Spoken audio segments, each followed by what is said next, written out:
Hello, friends, and welcome to the Noclip podcast, episode 49. Danny here. Jesse's with me. What up, Jesse? Yo, what up? What's happening? This is a weird podcast because we're about to tell everyone to go away. It's a funny one, which I feel especially bad about considering we did a Patreon podcast last week. So there's some folks who are just like, "Oh, 2 weeks in a row," but that's the way the cookie crumbles. Well, it turns out this one actually, like, there was quite a lot. How much did you get this edited down to? An hour and like 10, 15 minutes or so. Oh, wow. Yeah, okay. It's a long chat. Yeah, there was so let me, I guess, contextualize this first of all. About 2 years ago, around this time, I think, a video game came out called Outer Wilds, which was a very difficult game to talk about to people because it was very, very good, but you kind of didn't want to tell anyone anything about it because it's one of those games that's all about the moment of discovery, and that game has several of them. I went in totally blind and I adored it. It was my game of the year, and we did a documentary about it on Noclip around January of 2020. I think right before it was one of our last trips anyway. We went down to LA and talked to as much of the team as we could and put together this piece all about Outer Wilds. And even on that doc, we tell people, look, just unless you're like so sure that you're not going to play this game, like don't watch this documentary. Go play it because it's really something special. We are a layer deeper than that on this one, which is also probably why we weren't going to do a video on it because it just seems so particular. But this podcast episode is not about Outer Wilds. It's about the DLC they just brought out for it called Echoes of the Eye. It came out in September, I think, maybe October, and it took me a little while to get around to it. And when I did, suddenly I was like, oh my God, like not only does this sort of like have the quality discovery gameplay of the original game, but I think it had more of those revelations than the original game. I was constantly like going, what, like, wow, how did they figure this out? So this is all to say that if you have not played The Outer Wilds and you have not played its DLC, Echoes of the Eye, you should probably not listen to this. Maybe podcast. Go away for a little bit. Yeah, because you probably won't even understand maybe a lot of what's going on as well as the other side of it. I want to give a quick shout out to Jesse as well, who had to basically speedrun it over the weekend, so this interview didn't spoil it for you, right? Yeah, it was a fun experience. I mean, I loved playing it. It was great. But yeah, I was definitely like, I got to get through this or I'm not going to know what the hell's going on. What do I cut? What do I leave in? What did they say? Something about a river? I don't know what's going on.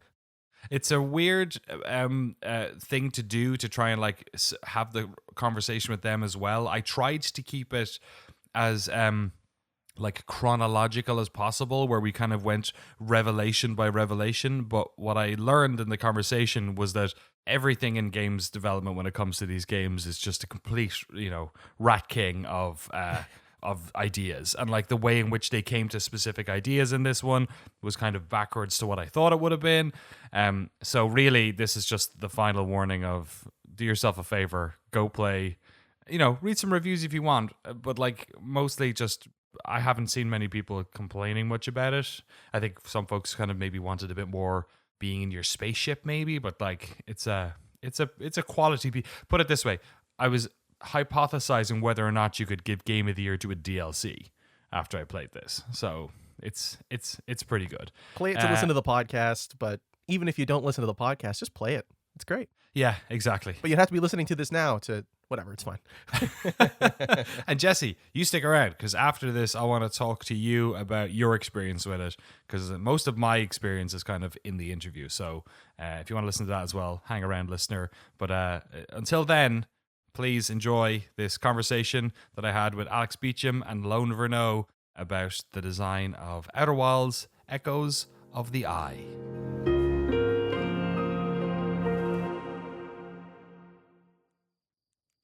Alex Beachum, Lone Verneau, thank you both for making the time to talk to us about Echoes of the Eye. Before we jump into this delicious spoiler cast, how are you both doing? How is remote work, treating the studio, Alex?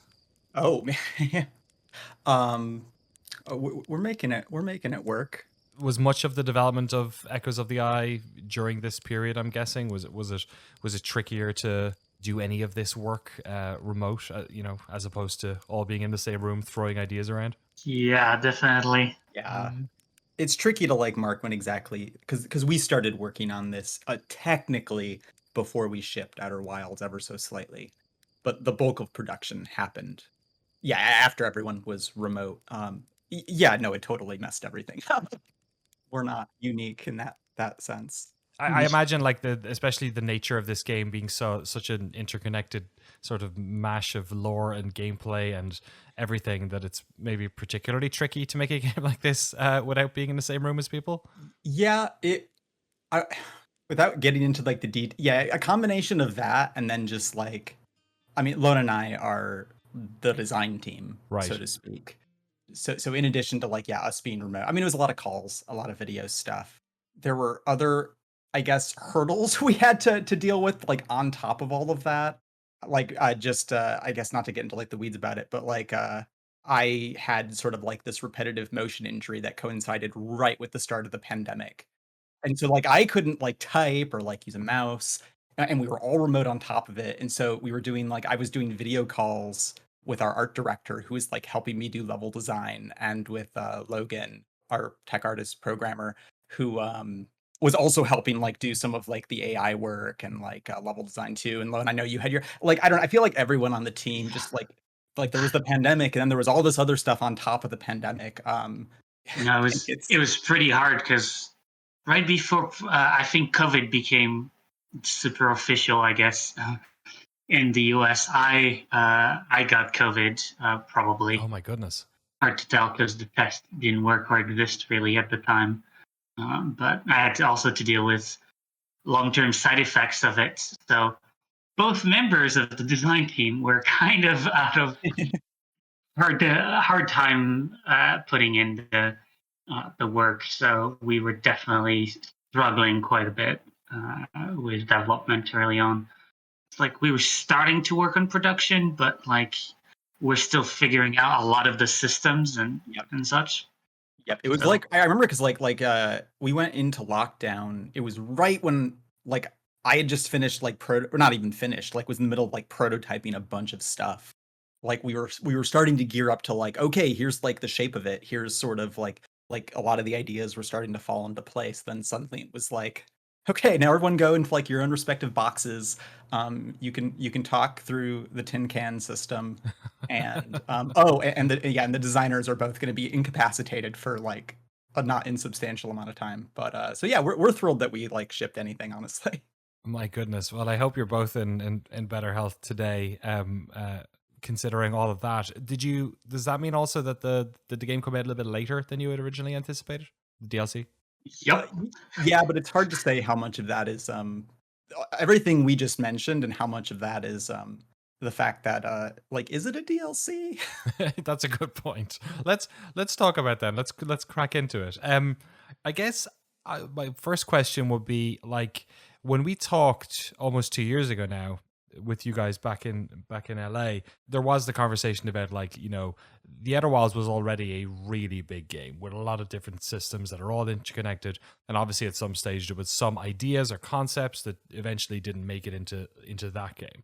Was any of this stuff from Echoes of the Eye originally stuff that you had sort of like flirted with for Outer Wilds, and if so, in what way did that look?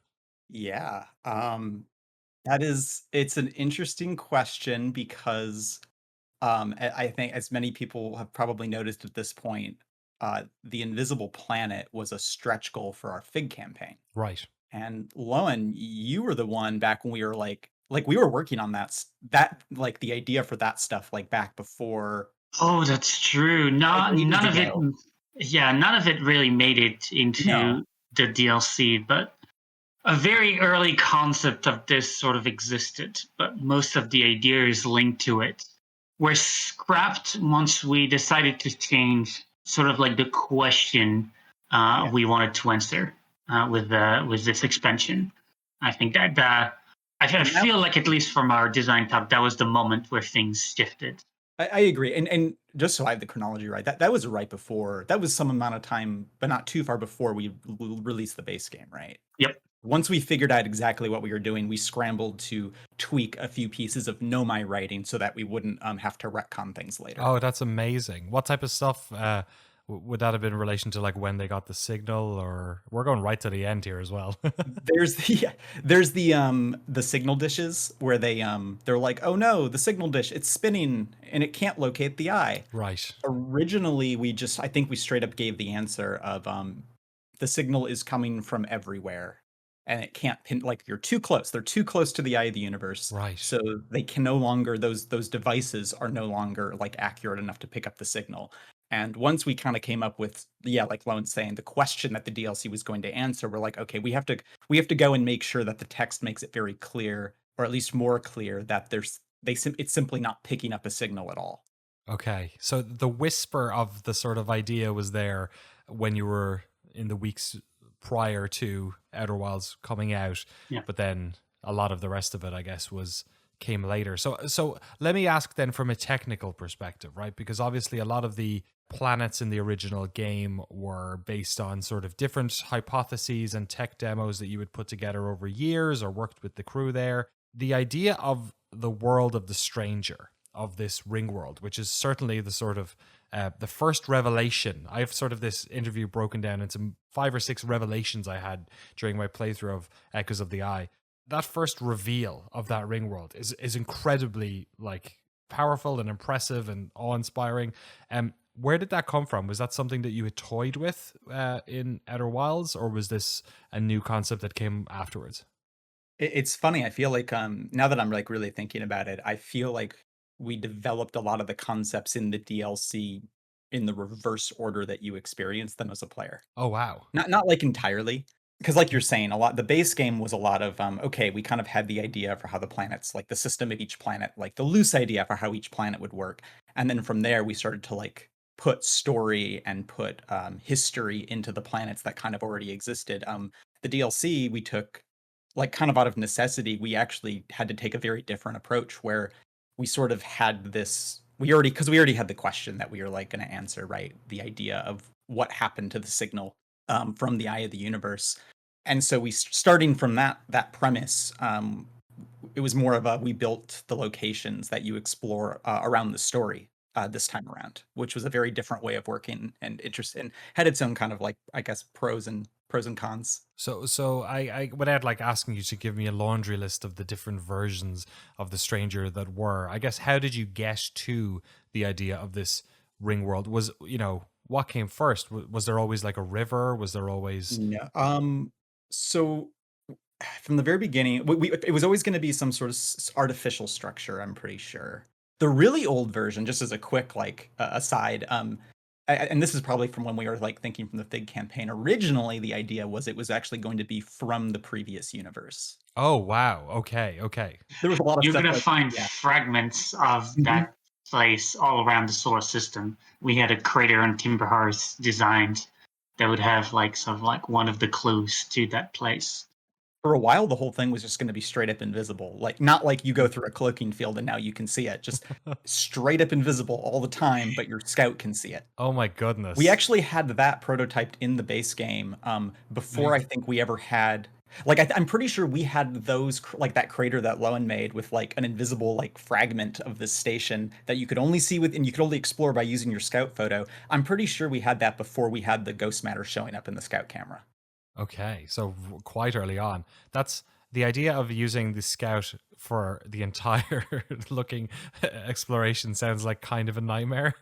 Well, yeah, I mean, yeah. So this was like well before it was going to be a DLC or an addition or anything like that. So when we came back to it, we very quickly were like, okay, well, it can't come from the previous universe because then we'd be forced to make you play this after beating the game because we don't want to spoil the game, right? You don't want to go to explore this thing and have it reveal, oh, oh, that's what the and so and then we liked the kind of the story we ended up coming up with even better. I remember Lone and I kind of like went into a room one day and we're just like, okay, what could we possibly do? What question could we possibly answer for this DLC? And how could we present it in a way that would be like an interesting story? And so we started with the idea of, okay, this structure is cloaked. It is somehow blocking the eye's signal. The thing I think we focused on first was the idea of light and dark mechanics as being the thing that we were going to kind of focus around. I think partly just because that seemed to go really well with the notion of invisibility. We kind of figured out early on we wanted to do something on the spookier side of things, and having technology that was like light activated seemed like an interesting parallel to the way the Nomai stuff was gaze activated. Right. Because Outer Wilds, the mechanic is observation. In some way, shape, or form, it's always about looking at things. And so the idea of shining light or not shining light seemed to fit really well with that. The first version of The Stranger, to finally get back to your question, it actually looked a lot like the alpha version of the Quantum Moon. Oh, okay. Meaning that it was flat. It was like a flat coin with a dome over it. Because we were like, oh, DLC, we want to make this quickly. Let's make something flat. For starters, which we don't really do anywhere else. And it was going to be like this swamp, this kind of like swamplands. And then at some point, we were like, okay, well, if you're going to this place over and over again, we need to make traversal interesting. And we toyed around with the idea of having a raft that you could essentially like drive around this little like swamp pond between little islands or whatever. And the way it was going to change over time is we were going to focus on the day-night cycle. Okay. And specifically, the trick we were going to pull was there were going to be like these this like rune. So you'd land, you'd go in, you'd be in this flat swamp area. Let's say it's day, like it's light outside. You were going to go to this weird little ruin and like figure out how to like use your flashlight to sort of put in this Morse code. And then it's hard to explain with audio. This transition was going to happen. This like dome was going to come over your head, and it was going to pretty much like when the dome went away, it was suddenly going to be dark outside. So it's like you're going to activate this piece of ancient technology, and it was going to change everything from night to day. And then the twist was going to be that what was actually happening when we did that, we were doing this kind of weird magic trick where it was actually a bit of an elevator that was flipping you to the opposite side of the coin structure. Oh, that's fascinating. Right. Yeah. You guys always have a trick. There's always something going on. Yeah. Even then, though, we had this idea of, okay, the creatures who built this place, they put themselves into a they built the Matrix, and they are like technically still alive in the Matrix, but they're ghosts in some way, shape, or form. We're going to manifest in the world. And one of the big plot reveals was going to be you finding the room where they're all plugged into the Matrix. But their ghosts were actually going to be manifesting in the real world. Right. Okay. It's amazing how much of this is just like it's like a sentence that you just rearrange the words in an interesting, different way. Sorry, Lone, go ahead. No, I was going to say it's in a weird way. There already was a dark world, light world, like very early on, and then the whole transition of like you think you're in the same place, and then later on you realize, oh, it's not the same place, was going to happen later, I suppose. Then right now it's pretty clear once you go upstairs from using your artifact from the first time. Oh, this is a different place. We're going to try to pull the sort of like the illusion for longer. It's sort of like as if you, the equivalent, I guess, would be like if you were able to access the dream world almost immediately after arriving at the Stranger, but you didn't realize it was a dream world for far longer. Right. Yeah. So presumably then that is why when you were in the secret world, that is at nighttime, just because that's the 20 minutes that you're there. Is that right? Like hypothetically, there would be a daytime there. Yeah, actually, the one thing we talked about doing that I kind of wish we had time for is we were like, oh, we could it was the idea of having a little bit of light on the horizon of the dream world towards the end of the 22 minutes. Right. Okay. Because like I don't know, and I see a lot of people being like, oh, well, they're clearly nocturnal, and it's like, yeah, but like, why would they build this ring world that like has this giant light source if right? But yeah, that's the fact that the dream world is the dark world, like Lowen's saying, it's a relic of the original design of it being like day and night being these strong focuses, because the idea was going to be like, oh, when it's night, that's when it's dangerous, that's when the ghosts come out, and then and then you're using this device, and then once you realize that, oh, I'm actually just going between two different sides of this coin world, then you can use that knowledge to kind of traverse the world in a more intentional way. I remember what happened actually was, because we had the notion that the simulation was part of the narrative, but it wasn't something you, the player, could explore. And at some point, we were just like, this is outer. We can't tell the player there's like a simulated reality and not let them explore it. Right. And then at that point, we were like, this is too much. We can't do two sides of a coin and this third world, like all of it. Like, it's too much. Which is funny to say now and hear those words, because it's probably way less than what we ended up making. But and that's when we kind of shifted away from the idea of the two-sided structure. I remember the other thing too was we actually Lowen, correct me if I'm wrong. We were kind of struggling to think of ways to take advantage of the day-night cycle in a way that felt, I guess, like a natural system and not just like a technological one. A kind of on-off switch as well, I think, was one of the things we had a hard time with. I remember there were a couple of issues with it, including but also simply the navigation, because I remember a lot of your time actually was on the raft and trying to get that early raft into a state we felt was fun to navigate and use. Funny you say that. I actually think I almost think the raft worked better on the coin world, because you have the 4 light sensors, and it's really, I mean, you remember, it's really easy. Like, it works really well with that, because you just look, you're naturally looking in the direction that you want to go. And it's very much like, it's like the 4 compass directions, go wherever you want. Once we transition to the ring world, and there really is, it's mostly you're going downriver and then you're going left and right. It was actually really hard. I did a bunch of variations on that raft, trying to solve the problem of, we need this to make intuitive sense, but we also kind of need we don't want you to have to like stop looking downriver just to turn to the left. It was tricky to adapt the raft for that river because of the way first-person cameras work. But yeah, I think a big part of it too, I think at a certain point was the general realization of, I think we felt just like something was missing from that. Like, the day-night cycle was interesting, but it was missing the aspect of like an unstoppable force of nature. And I think we also felt like we were cheating maybe a little too much with everything being flat. Like, something just felt off about it. And so we started thinking about other ideas, and then just one of them was, we've done an inverted space with Brittle Hollow, but we haven't really done one where you're on the inside of that, where gravity is flipped. And we already had the raft, so of course it was, whatever new space we adopted was going to have a water turtle. Well, it has to have the raft. Yeah. Yeah. You put all this work into the raft.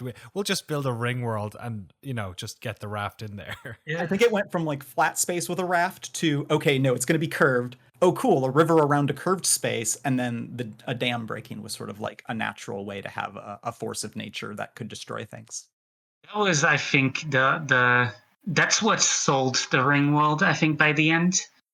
Though for a long time we had the idea of like multiple steps to the dam. I don't know if you remember.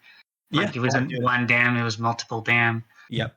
Funny enough, the coin version already had a monster that was going to make in great part, motivated the use of the rafts. We finally going to explain the fabled water monster that's been left in the code for. Yep. Was that in vanilla Outer Wilds? Some of our prototype code was left over. Okay. It's all of our early like prototype iterations for the DLC. Like, none of that code actually made it into the DLC, as far as I'm aware. But right, because the middle of the coin world was like this disk of water, and it was going to be inhabited by this water creature. We also had, because I mentioned like the Morse code system, we also had this idea of there was going to be like a tower off in the distance. You're going to see like flashes of light coming from it. There was going to be someone in the world essentially signaling to you, trying to get you to go somewhere. Does that have any echo with the prisoner? Yeah, prisoner. Yeah, a little bit. Yep. That was going to be that character, which I guess was a character from very, very early on. Yeah, my memory is that very early we came up with the loose framework of pretty much like the story you see in the major story reels. The other species got the signal from the eye, traveled to the solar system, somehow analyzed it, figured out, realized what it actually was, were terrified, decided to seal it away. One person, the rebel, disagrees, releases the signal. That's what the Nomai ended up hearing, and they were imprisoned. Originally, your experience, because originally you kind of knew it was a person. I like forget exactly the twists and turns that went. Yeah, originally it was not a surprise. Like the prisoner was going to be someone you encountered earlier, but they were going to help you actually turn off the signal. Because for a while we were talking about giving you an alternative way of finding the eye by like turning off their cloaking, which allowed you to follow the signal to the eye without having to use the Nomai vessel. Oh, right. So it was like sort of like an alternative way to reach the end was sort of like where we were going for a bit. But it felt wrong for a couple of reasons. I think, Alex, you probably have a better memory of why it just didn't feel right. And then we went for the like, what if the reveal is that there is a person? Yeah. It has been a while, actually. I'm surprised how much you can remember, honestly. Yeah. So part of it was just the idea was this is going to be integrated into the base game. Like that was always the plan. We weren't going to, this was never going to be like you do this after playing the game necessarily.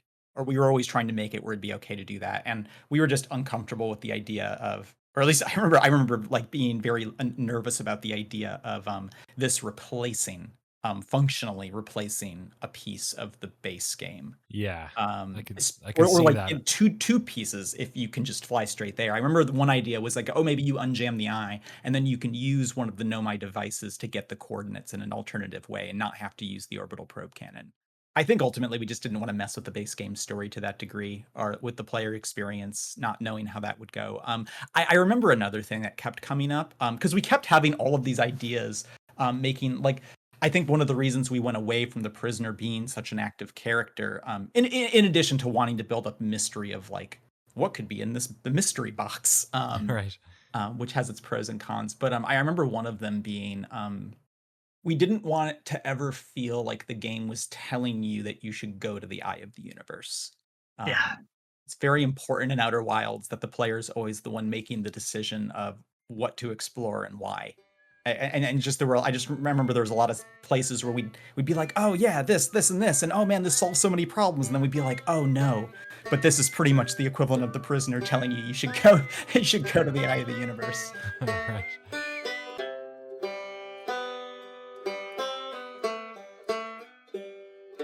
So let's talk a little bit about then the, I guess, technical side of that ring world and the dam itself, because it sounds like it was complex in so far that it took you a lot of work and a lot of iteration and thought to come to this as a way of solving a lot of sort of design or story or, you know, structural problems that you were trying to come to terms with. But in terms of the actual like physics of the whole thing, was it, you know, you said it's an inverted planet, it's the gravity's inverted, but when you're adding things like water, and then like I just can imagine like the difficulty with like the camera, like what the player can see when they're underwater, over like, was it technically a really challenging task, just the bones of that whole thing? Oh, that's a question better answered, I feel like, by Logan, Right, technical Really? artist to some I'm always extent. tempted to just say, oh yeah, it was like super easy just to mess with Logan. Especially like being underwater and then like looking up across the ring world, like, oh yeah, Yeah, not a problem so at easy. all. do you just like give him hypotheses and he just disappears for a month and comes back and says, here you go, here's your world? I mean, we had the prototype version pretty early on, but it, you know, wasn't shippable or releasable in any way. But yeah, the current final version is just Logan magic. I don't know. The visuals, I think, are like by far the hardest part of that whole equation, because like I wrote the basic version of the water physics, and then I think you wrote the current system, and then Logan had to optimize it and but visualize it, because like for a long time you couldn't see the current in the water. Oh, I mean just the physics of it. Like I feel like the physics side of it, like not trivial, but not nearly as complicated as like making the current. Yeah, like the visuals of it, the fog, the fact that everything in that space, there's a lot of custom stuff on the Stranger, just because there's really not an equivalent elsewhere in the game. Right. It seems like a lot of the technical hurdles with that, though, were perhaps solved in the base game, in that like level of detail issues, or I mean, our other programmer, Satrio, had to write like an entire custom shadow solution. Oh my goodness, yeah, I hadn't considered. The base game taught us to expect to have to write our own solutions to everything, and this expansion just had us do that again. I don't think we reused that much, unfortunately. Right. Let's talk a little bit about the we've talked about the sort of structure a bit, and about the technical side of it a little bit, just in terms of the art direction and the world in which you've created. First of all, the slide reels themselves. Beautiful art on these slide reels, the music that's used, even the way in which they're presented on that screen. I'm sure there's lore reasons why this is also the case, with the way in which the inhabitants sort of communicate to each other. But can you tell us a little bit about like the direction of that whole part of it? Just because I feel like it's the way in which you're sort of trying to communicate the emotions of the incident, and of the weight of the whole thing to the players, but it's done really effectively, and a large part of it I feel like has to do with just the presentation of it. Tell us a little bit about creating those slide reels, and how that was all done. That was a wager I'm happy to say I lost to some extent. When we started this, and we were like, well, rationally speaking, you won't be able to translate their language, so we should tell the entire story visually.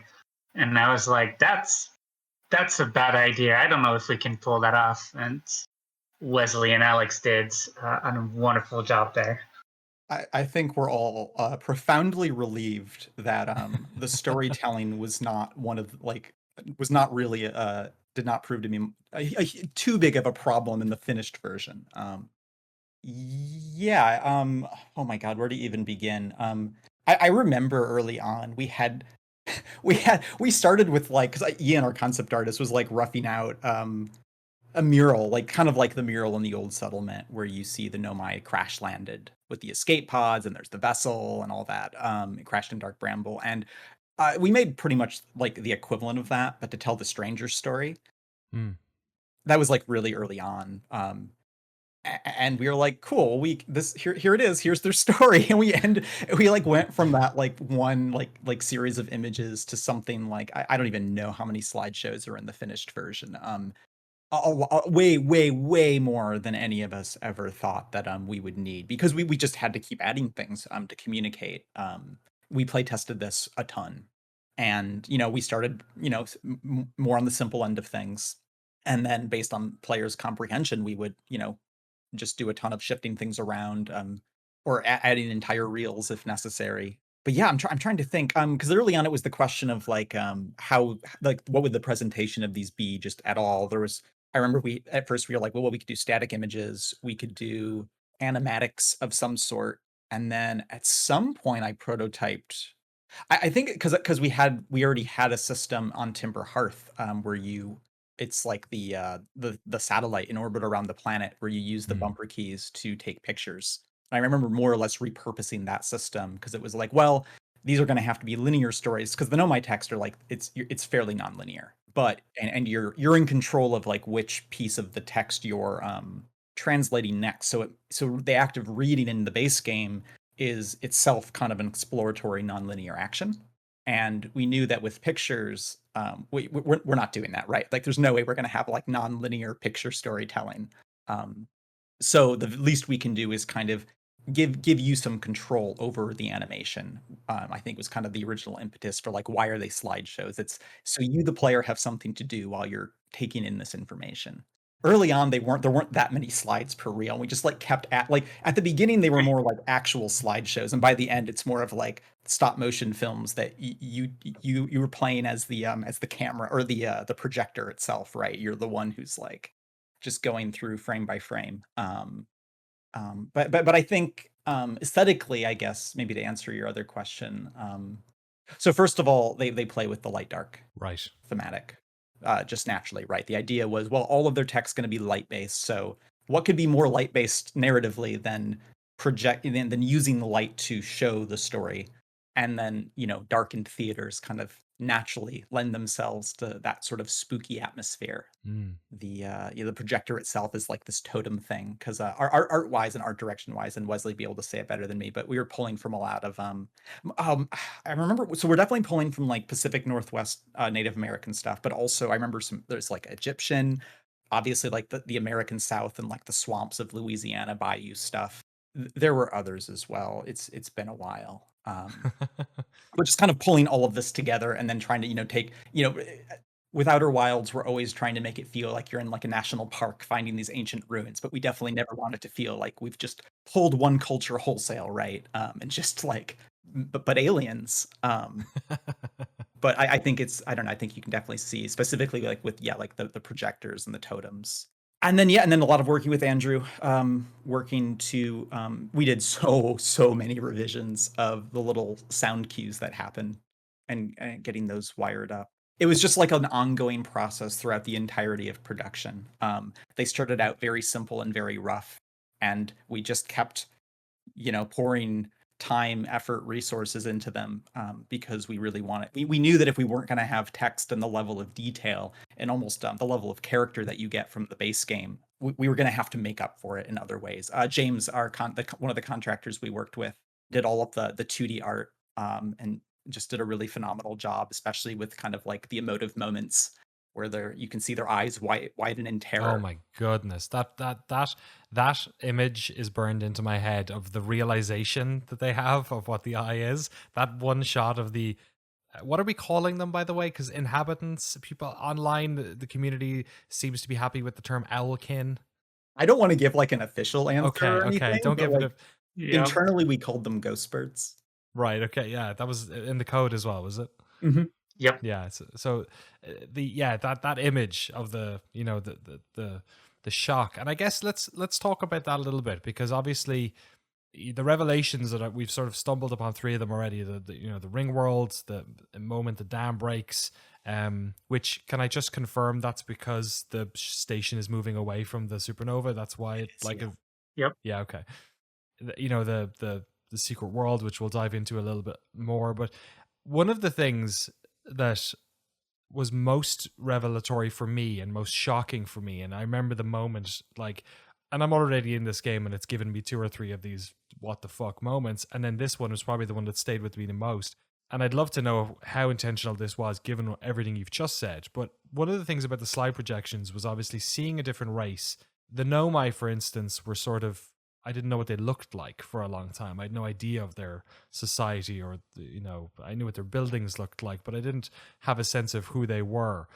Whereas you're seeing a lot of these inhabitants throughout the process of looking at these slide reels and getting a real sense of them, but you're also walking around their ghost town.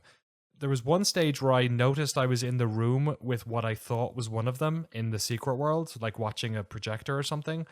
And even that was powerful to think like, oh my God, this is like another alien race. This is a game I've played the Outer Wilds to completion.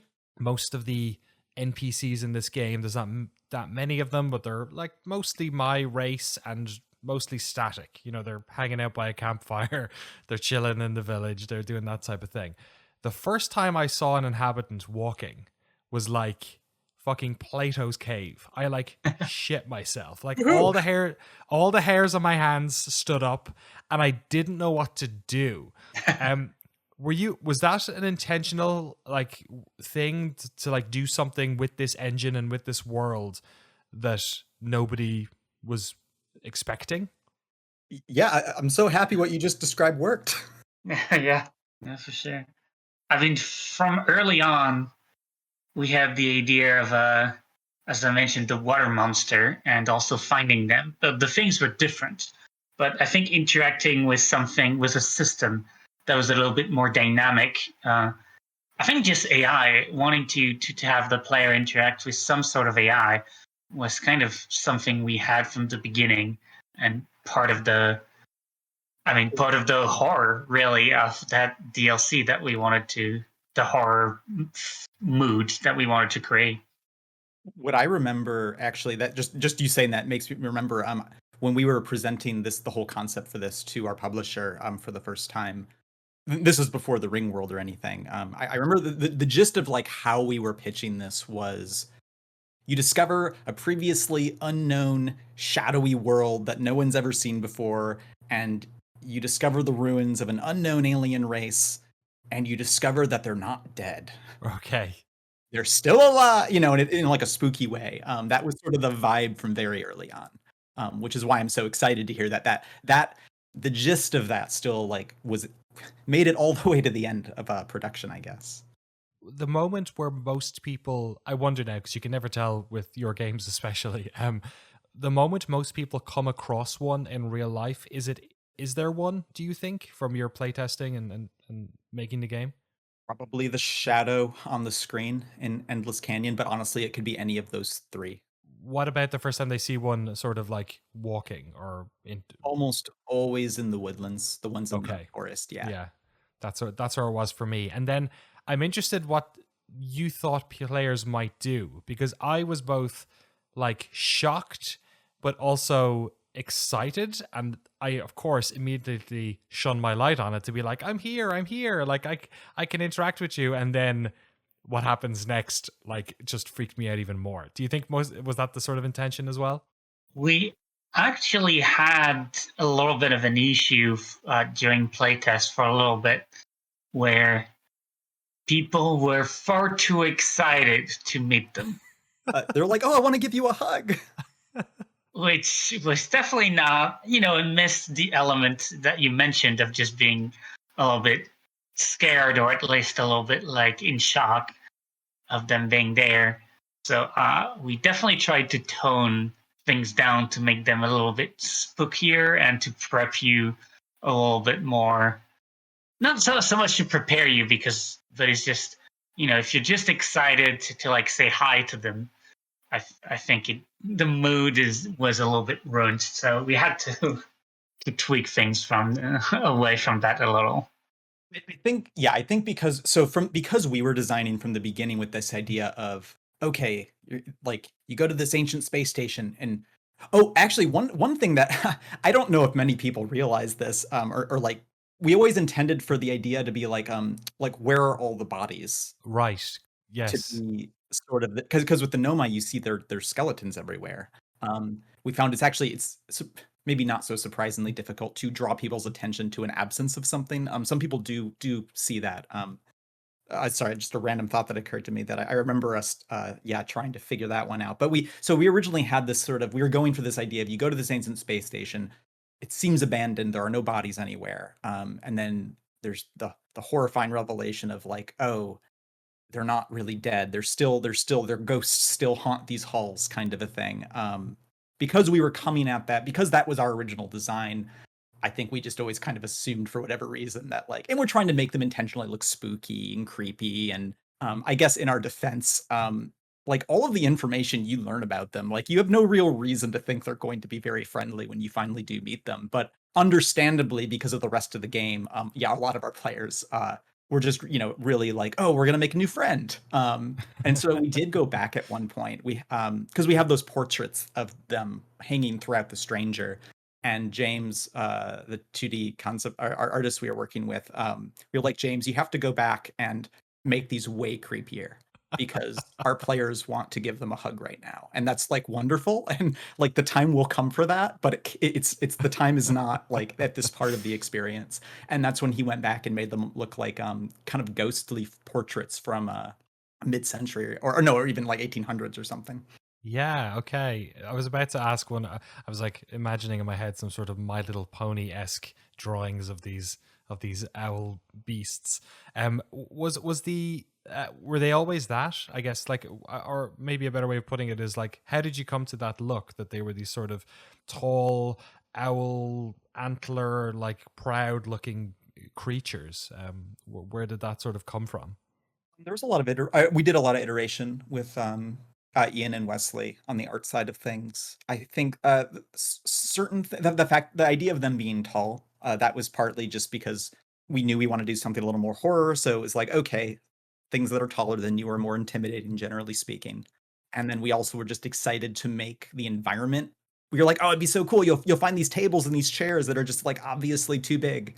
And that actually worked out pretty well. That worked out better than people like not realizing where like that the bodies were missing. Right.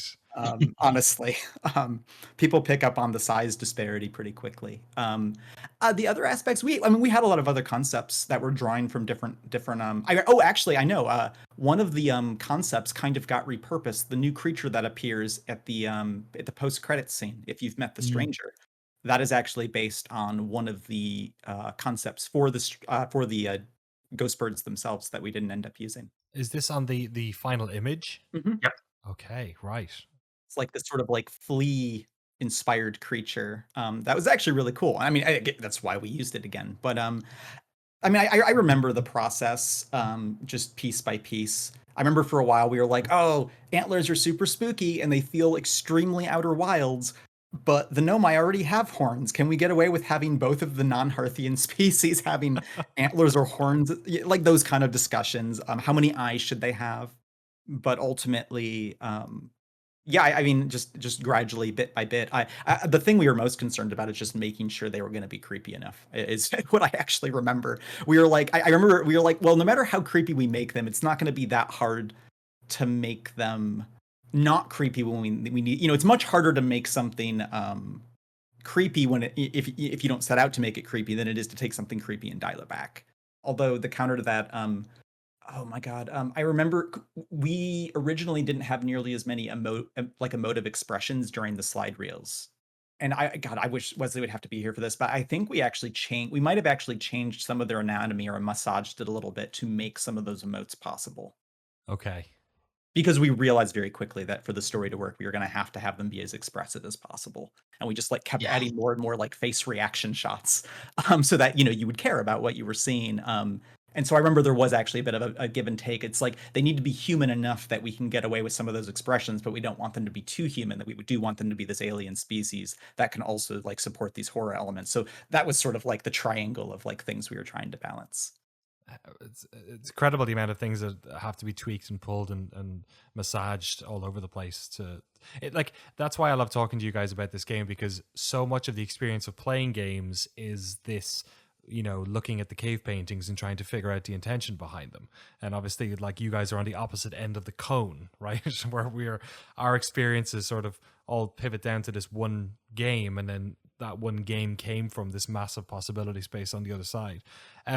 With regards to the horror stuff then, because that seems to be both something that was from the offset, something that you had an intention to do with this, and also it's one of the things that has come up in the sort of like post-launch conversation around it that perhaps unsurprisingly is quite divisive, right? Because horror is the type of thing, like, you know, you've got friends who don't watch horror movies, or you friends who love horror movies, and then a lot of people in the middle. So what was your sort of you know, the horror elements that exist in it, were they more prevalent before? Are they less prevalent? You also have like the reduced frights mode in there. So this is obviously something that you were very keenly aware of when you were making it.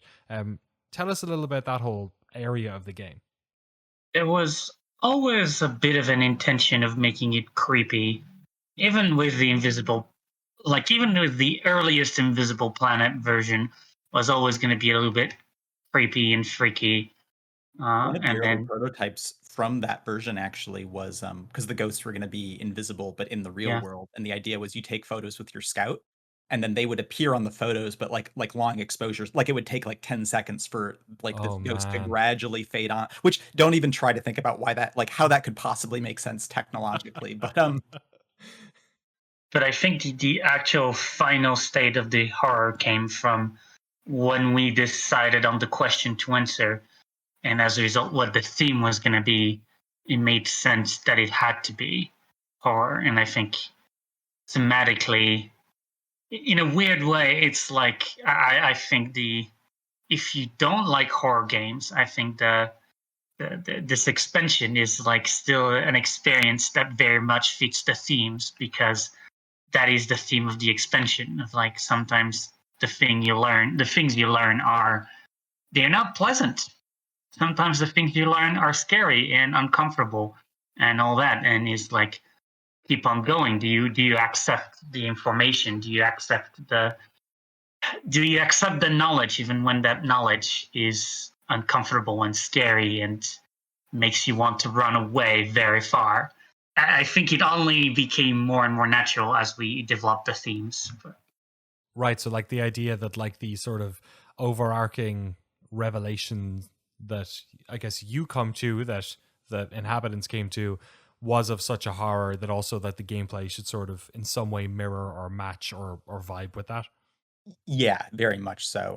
I think we like embraced it more and more. I think Lone's totally right about that as we went on. I do remember coming to that general connection happening fairly early, just because the story that we were basing all of the, like I said earlier, like we had this loose story that we were actually, everything else had to fit instead of the base game where we were building story into these, you know, kind of mechanics and systems. And so here we had this story of a species who we very intentionally, very early on, were like, these are essentially going to be the foils for the Nomai. Right. Like they maybe start out in a place that's not so dissimilar, but the way they respond to what they find, they take a turn and they end up in a place that's about as far removed from the Nomai as you could get, and they're very driven by fear.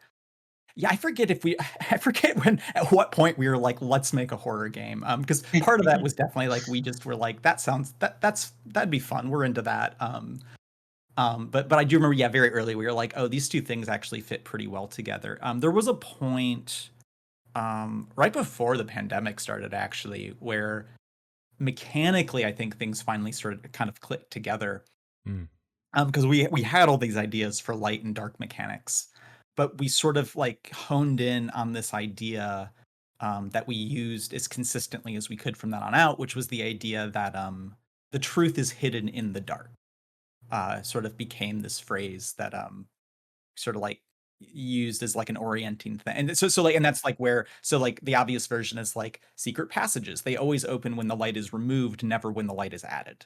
Right. Okay. Yeah. Because like Lon was saying, it's like the idea that all of these horrible truths have been hidden away. And so you, the player, you know, are carrying these light sources around. And this is part of the reason why when you're in the dream world, you have this artifact where you hold a button, focus the beam, you know, making the act of illuminating the darkness this tangible choice you're making.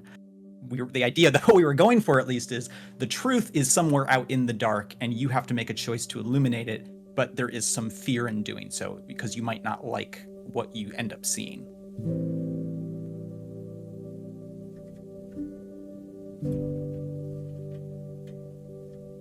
So we've already covered a lot, right?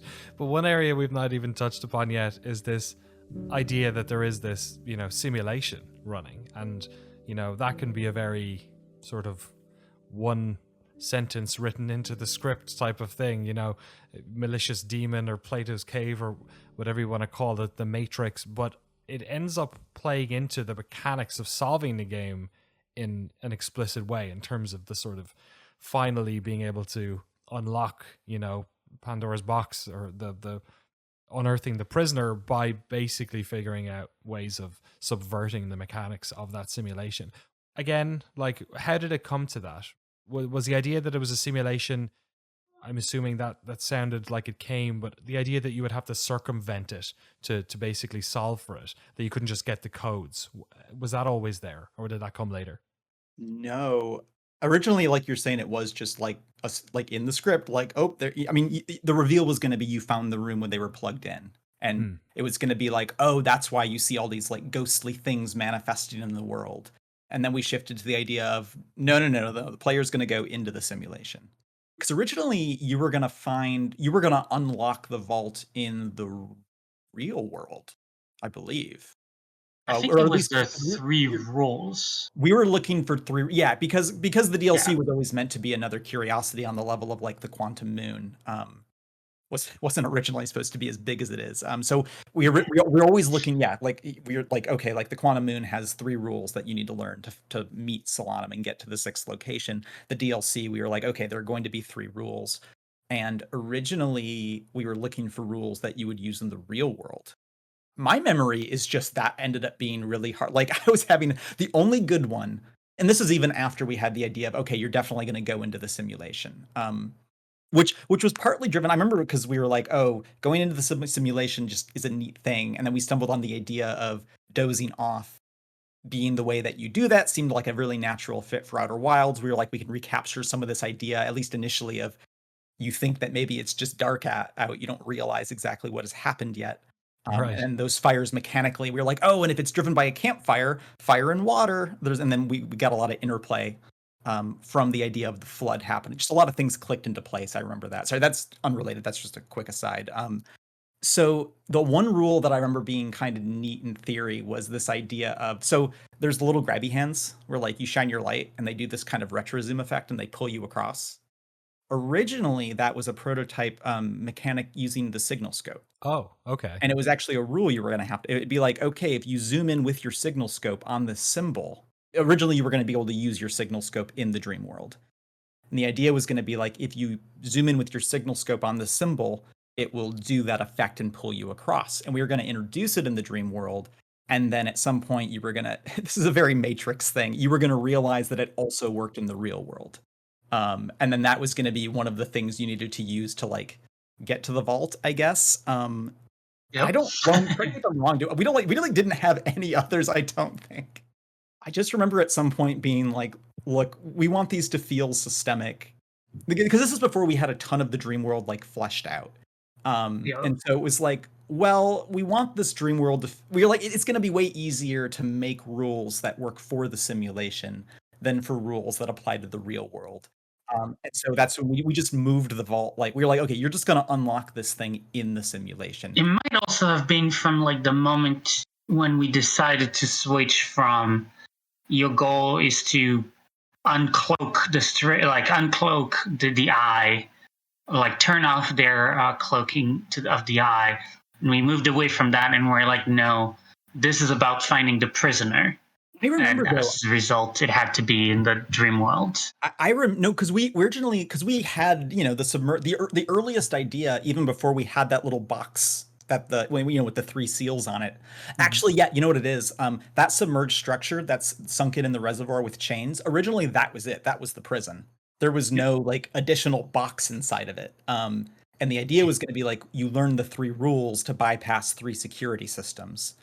And I know I definitely remember, because I remember doing doodles and being like, how are we going to make this work spatially? It's just not that, it can't be that big. And the signal scope thing was one of them. And then at some point we were like, okay, what if it just happens in the dream world, in the simulation? And that's when we came up with the idea of there being this additional like vault, so that we could have a copy in the dream world and in the ring world. But we could keep the chain structure, because we wanted, that was important, because we were like, nope, they sunk this thing. We want to draw your attention to that. And then we were like, okay, you sleep at the fire. We're going to stick a dream fire in the submerged structure. You're going to use that. You're going to go find the copy of. I remember being very worried that this was like way too complicated. I think some of those worries were founded in the end. I can I just say I love the fact that when you're recounting this, Sloan goes, "Oh yeah," like you, because when I'm playing this game, I'm constantly like thinking of the 15 different cerebral plates that I have to keep spinning. So it's nice, it's comforting in a way to know that the creators of the world are also, you know, sort of struggling to keep everything in sight. I just remembered. I think part of that was also the moment we didn't always have, before this change, we didn't always have the idea of you finding the intact version of the story in that way. Yeah, I forget exactly where that happened. I think that happened in parallel. That came with the dream, the roles being in the dream, and it's like, oh, it's about finding their secrets. It's about finding the knowledge they have hidden in the depth. That they, you know, they don't want like the darkness that they have buried down as deep as possible. I actually think the redacted slides might have come first, just because I remember us, because we had that story and we were like, okay, we got to break this into pieces so that there's not just like one thing you find. And then I remember just being like for this to feel like Outer Wilds, there's going to have to be some aspect of this that makes you curious and that you have to like go looking for, right? We were like looking, we were like trying to find things that the player would have to like want to uncover. But I think you're also right that like, then we had the rules and we're like, oh, we'll put the rules in these archives with the missing pieces of the story, and everything kind of fell into place to some extent. And I guess as one final thing, I remember the fact that you're essentially breaking the simulation.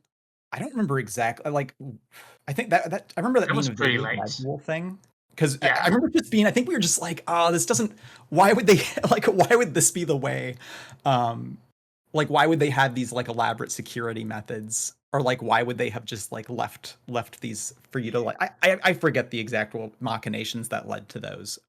Well, it was sort of like, why would they have kept the answer, the solution to like the security system for the prisoner? And it was like becoming more and more like, oh no, it's about finding the bugs in the system. Yeah, I think it actually might, because I remember the first rule that we came up with was the dropping your lantern and walking away from it. Mhm. And I think that sort of set this idea that felt very much like you were not supposed, like this is very much an exploit. And sort of and we were like, I think we liked the idea that it felt like that because the rules in Outer Wilds we always want to feel as systemic as possible. And so we're like, cool. Yeah, it was sort of like, okay, cool. All of these are going to feel like exploits. And I think from there, because we didn't actually have code input devices when we were coming up with these rules. We added those because we were like, well, if we're going to do this, we should go all in and we should just like make it seem like you're just going to get 3 codes and then you're going to have to make a leap of logic. I remember that was one of the final things we ended up. We just kept going more and more in that direction, and it was just sort of a gradual thing that happened. One of the things that came up a lot from talking to people after after I'd completed it and looking at forums and chatting and whatnot on Discord was the many ways in which people found out one of those errors by themselves, and which one they found out and when they found it. Presumably because I suppose the maybe the more tricky of the ones is jumping during the loading sections between areas. I grew up playing Resident Evil as a kid, so I figured those were loaded. It felt very much like a simulation loading the next area. Jumping out of the boat didn't occur to me. The lantern was something that I stumbled upon, and it was a real, like, again, keep bringing up Plato's Cave, but a real, like, sort of seeing the Matrix Code moment. And then the third one being the killing yourself thing. I was surprised to hear a bunch of people say, "Oh yeah, like I accidentally stood on the fire or something." Like I wasn't thinking, and it occurred to me there. How did you resolve that, or presumably that a certain percentage, perhaps in this case, a lot of players are going to stumble onto at least one of those by themselves. So how do you account for that, or how do you make that so it doesn't ruin the effect? We tried our best to limit how likely it would be. And then otherwise, it's our wilds. Everyone has a different experience, I feel. For as long as you don't stumble on more than one of these by accident, it's like still have a good experience. And then you still have the story reveal from every location. So even if you figure out one of these rules by accident, you still have the reward of discovering more of the story whenever you go to one of the Forbidden Archives. I will say, I think, Loan, I think you and I both strongly agree that the dropping your lantern rule is extremely OP. And we actually, that's probably the one that gave us the biggest headache in terms of like Yeah. we had to go back and make sure it didn't just like completely trivialize certain aspects of the simulation experience because The Starlit Village yeah, was completely redone because of that rule. Like Really? there's 100% of it was scrapped and redone because we were like, well, it has to be. We have to take into account players might play it with that rule in mind, and how do we create something that isn't just broken if you do that? because we knew some people were going to figure out that rule by accident. We didn't want learning that rule by accident to let you bypass needing to know see the secret reel showing you how to get to the archives in each zone. Yeah. For a while, because just as another example, for a while there in that view, because it is showing you the quote the truth of the world, illusory walls were just not represented at all. And so in the what we Right. call the party house in the Shrouded Woodlands, if you use that rule, you could just be like, oh, there's just an elevator like behind the fireplace. Right. Yeah. And so we were like, well, okay, we can't do that. Lowen had to make just really substantial changes to Starlit Cove just to make sure people just didn't break it by because we're fine with people like we love people like poking at the edges of the world and finding stuff on their own, but we also don't want them to just end up skipping huge chunks of the game because they found something by accident very early. Well, it makes sense. When I got what's the name of the area where it's quite high up, the one that's in the cavern. Endless Canyon. Yeah, the canyon. Of course, the first thing, as I was trying to make my way through that area, being terrified by these fucking owls, of course, what I tried to do was drop my lantern and ghost my way through the whole thing in Sam Fisher's Splinter Cell style. And then I get to the end and I can't extinguish, or I can't shine my light through to make the bridge occur. And I guess the same is the case for the elevators down to the archives. You can't trigger those, right, if you're in that form, because you don't Those have... were actually, fun fact, those used to be like press X to like rotate the gear interface. And then at some point we were like, oh no, these need to be light sensors because we need to make sure you have an artifact. Yep. My goodness. Man, yeah, as difficult as these games can be to as challenging as they are to play, clearly much more challenging to create. I have a couple of questions from folks on Twitter that I want to throw at you. Maybe a little bit snappier, just like hopefully maybe some of these are like quicker little answers. To cover off some of the stuff. Thank you both so much for taking the time, to talk about so much of this. And there is so much to speak of, which is really something considering, this is, as you said, somehow a DLC. First question from Lindsay. Again, this was from a lot of people, and also this may be something for your art team. Why do they have so many teeth? That's the answer. Right, okay. How about this one? My name is Dan2190. What puzzle or question do you think gave players the hardest time to figure out? Probably the ones we're working to patch right now. Yep. Oh, I wanted to ask. This obviously is unsurprisingly something that happens with a game like this. You don't have infinite QA people, and obviously with Outer Wilds, you did end up patching the stuff on the Whitehold Station, was it? I forget. There was some aspect of the final mystery that you patched. A bunch of stuff in the base game. The biggest thing we did the most iterations on was the Ash Twin Project puzzle. Yeah. Oh, it was. Right, okay. So, yeah, what's come up this time around? It will be no surprise because we've already been doing polls on Reddit. The actual sequences with the inhabitants. Oh, okay. So in terms of making them less scary or something like that? Hopefully the opposite, actually. Well, and I say that because I don't want to freak people out, but right now those sequences are perceived as much harder than they were intended to be, and based on we've done a ton of like Lon said, we've been putting polls up, we've been watching streamers and all sorts of stuff. Lon, is it safe to say that we're making some changes to encourage players to play in a manner that is closer to our original intent, that just naturally makes it easier? Yep. Because nothing can stay scary for that long, right? If you're just failing over and over again, it's just at some point you're just frustrated, you're not scared anymore. Yeah, we're trying to definitely avoid that, and I guess I also, when I talked about the themes of the game, I think if you put two and two together, it might some players might figure out what our intention there is. But it's fewer players than we expected. We did a lot of play tests, but there's only so many people you can bring into play test, and there's always going to be a little bit of a bias, with your play testers. Yeah. And there's definitely a fewer percentage of people played the way we saw in playtests, and so we're trying to get closer to that. That's interesting, because I think that's something that, without again, spoiling it or talking too much about it, but I do remember there being sections where I just brute forced it, for instance, and then there being sections where I seemed to be doing a better job of maybe almost puzzling out the NPCs. So interested to see what the patch ends up being.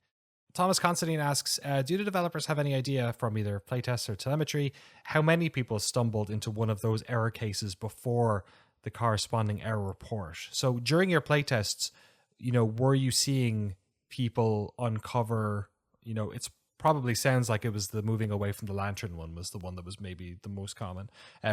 were you seeing that happen, and were you seeing it happen less and less, or was it just something that emerged a lot as people were playtesting? I think we saw it happen less and less just because every time we saw it happen, we would take steps to try to remove the reason it happened. So it's like I don't know I don't have any idea how often it happens now, but hopefully hopefully not. Hopefully it's I don't know, less than what would you settle for, Lowen? From playtested at the end, I would say less than 10%, but less than 20%. I would settle for that, I suppose. I was thinking 20 as well. Yeah. Again, it's a whole question of like, for as long as they figure out only one of those rules by accident, I think the experience might still be enjoyable. You know, it's like if you figure two of the rules by accident, then there's a large part of the game that'll feel like you're not learning new things as much.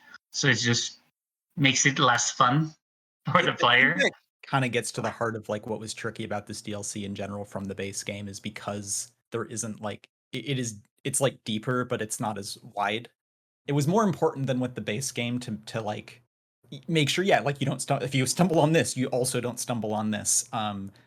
And with some of the puzzles and just, you know, making like the parts need to move a little more cleanly than they did in the base game to get it to work at all. But as a result, there's going to be this certain percentage of players that where maybe they stumble upon a secret place in the ring world, you know, way before they're supposed to, and that confuses them about something. There's a lot of ways where if something goes wrong like that, it can kind of gum up the works. But or like discovering the simulation too early was an issue we had actually quite a bit.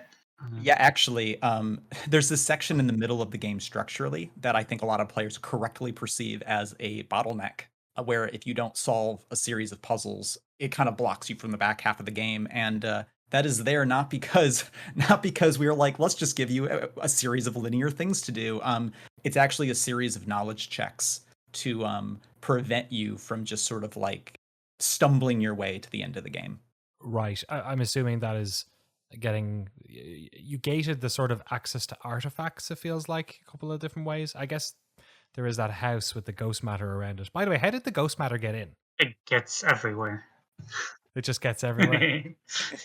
It's like dust. It's just if you're there for millennia, it just kind of happens, is it? No, I mean they don't have the same way that like they have a cloaking mechanism, right?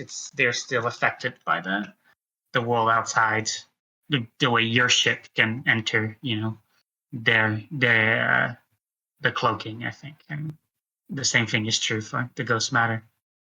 I've got two more questions. One is from somebody who tweeted at us, and one is from myself. So I'll go with this one first. Sarah asks, does the prisoner walk into the water at the end? So that's an interesting question. Just because this is something we're probably going to address with the patch, but we haven't figured out exactly how yet. The intent was to leave that somewhat ambiguous. Okay. For like purely narrative reasons, but I think seeing people's reaction to that sequence, I think that is the kind of ambiguity that would work in like a film or a non-interactive piece of media. But when something like that is unclear in an interactive media, understandably, you know, it's like, well, maybe there's just something I need to do as a player now. I think that was maybe a bit of a mistake on our part. So we might be clearing that up more overtly so that players understand that the experience is over.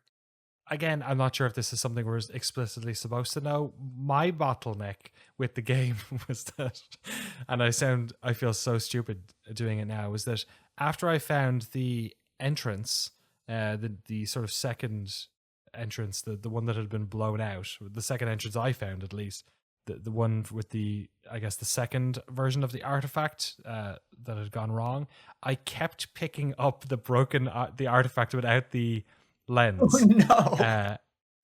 no. I kept trying to problem solve how I was dying every time I went into, and I was like, shit, do I have to like wait a certain amount of time, or do I have to wait until the ship starts moving, or until the water happens? And I couldn't figure it out until eventually I walked through, and you guys, obviously at some stage this was a problem because there's fucking one on the table right in front of you. with the lens, and I wasn't looking, and then I was like, oh, now it works. It's so funny because I originally had the broken one on the table as well, and then at some point it's like, this is way too. Someone's just gonna like pick this up and not even realize it. Let's put it in this chest over here where you can still find it, but you're not gonna think it's like the main artifact. Oh, that's really funny. And that thing only exists because we needed to make a shortcut to that area. Right. To yeah, you needed to make the another way to get into the world, and there's multiple, right? Because there's the hidden elevator around the back. Yeah. I guess my question is there any way to use that, the second one? Is that just, does it always kill you every time? It always kills you every time. Yeah. Yeah, we just implemented it after we made, because we were like, we needed an excuse for like, why is there a hole that you can just enter through? It's Outer Wild. Is there any reason why it explodes? Oh, it just that version malfunctions. You know, it's like version 2, don't use it. It's Outer Wilds, so we were like, well, this wouldn't be that hard to actually just make work. I think there's an achievement for it. Yep. Awesome. Yeah. I got the achievement 12 times probably. Gentlemen, thank you both so much for your time. I really appreciate it, especially as I'm sure you're still working away on patching the game. I guess my last question is, how was the experience of working on Echoes of the Eye? It obviously sounds like it was a relatively difficult development given sort of what was going on for everyone in the world, and also it sounds like you had your own strife to deal with as well. But how has it been? How has the process been for you and for the team? A bit challenging, of course. For many reasons, but I don't know. Feels weird to talk for the whole team, but I think I can say we're all proud of the results and the reactions, and as always, we have the most kindest fans ever. I don't know. I feel so lucky at the response generally. Even people who like had issues with certain parts of the of Echoes of the Eye just being really, really nice about the feedback, and such an overwhelmingly positive response from people. Thank you for that. It helps a lot. Yeah, I think even despite the fact that for just a lot of reasons out of everyone's control, development on this definitely ran the gamut. Some of it was a lot of fun. A lot of it was a lot of fun. Making stuff is fun, and some of it was hell.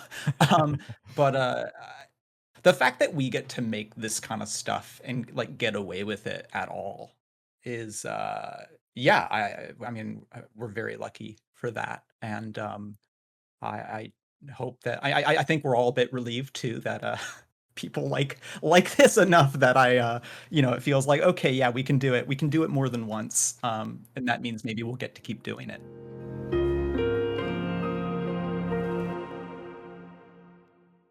Massive thank you to Alex Beachum and Lone Verneau of Mobius Digital Games for taking about 2 hours to talk to me about all of the stuff. There's a lot of stuff in that DLC and a lot of different revelations, and it's always fascinating to hear.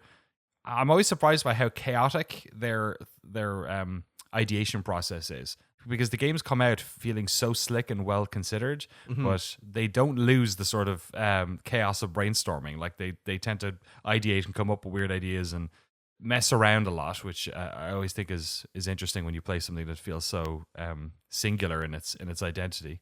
I guess that's part of like creating a universe, right? Is coming up with a bunch of random crazy ideas until, oh, hey, that actually makes sense. And yeah, you fiddle with the physics until you make something that's not just fun to play, but is actually really interesting, which I mean, that's all of Outer Wilds and of course, Echoes of the Eye. Yeah, so tell us about your experience. What was it like? Apologies again for having to get you to rush through it, but what did you make of it?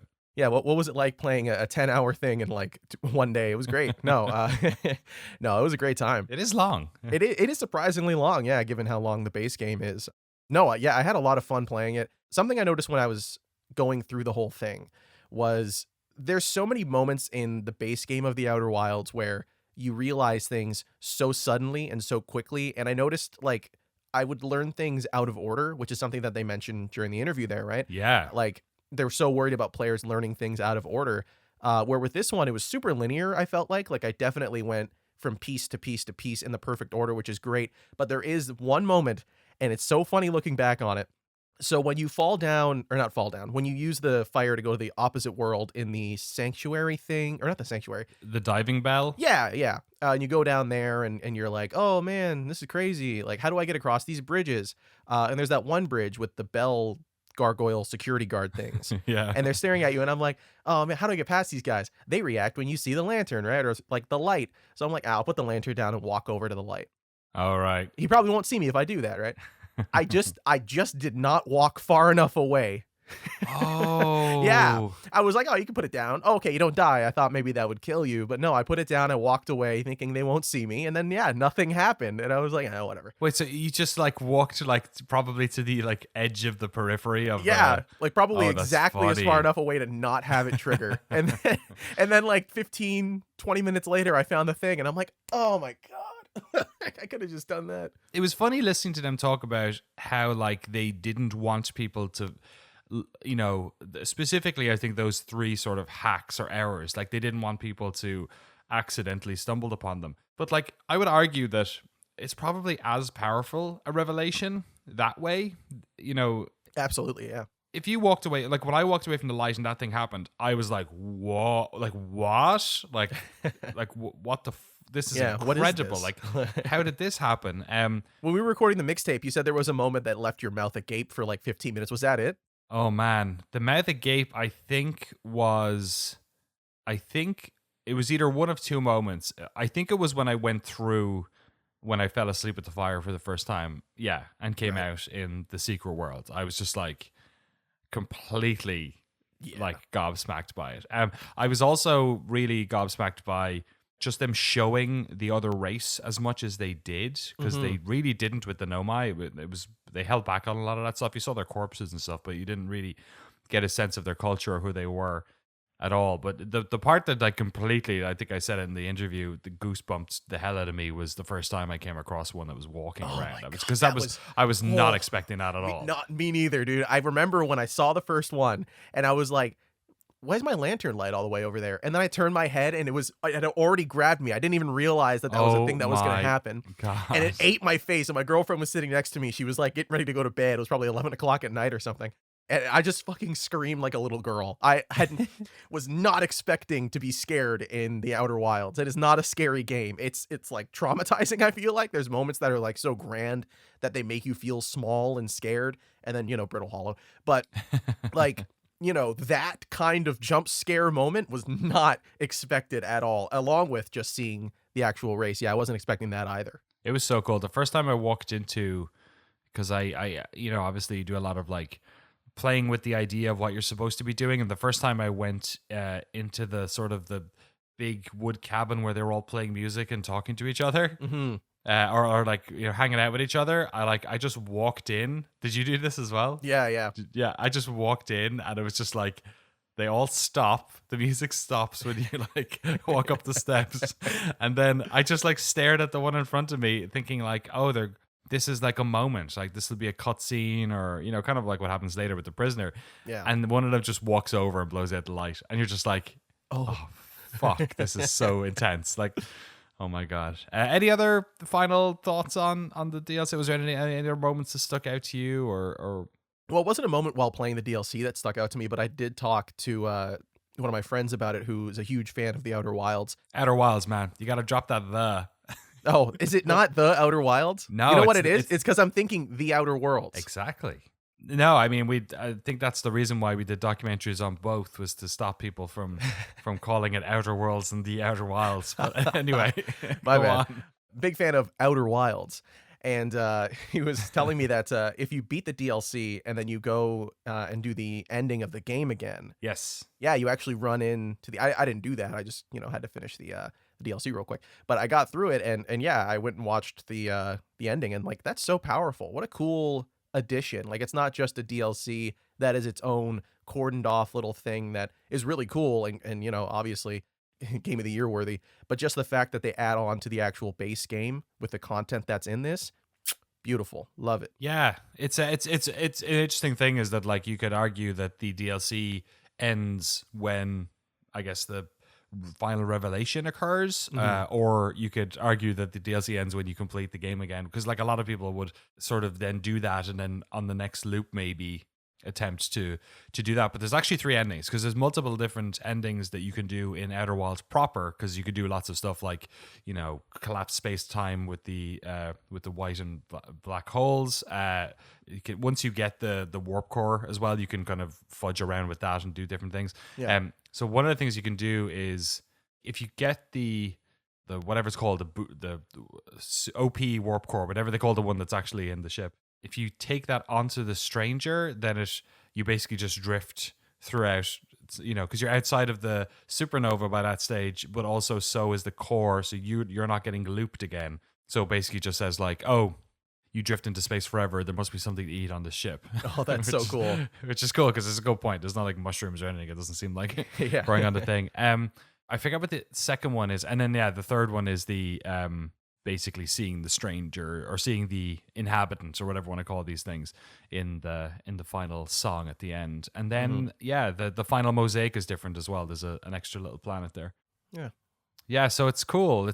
There's a lot to talk about. It's one of those games where I really enjoyed jumping into the wiki afterwards and just like seeing all the different things that I missed. Definitely. Or different like use cases of things.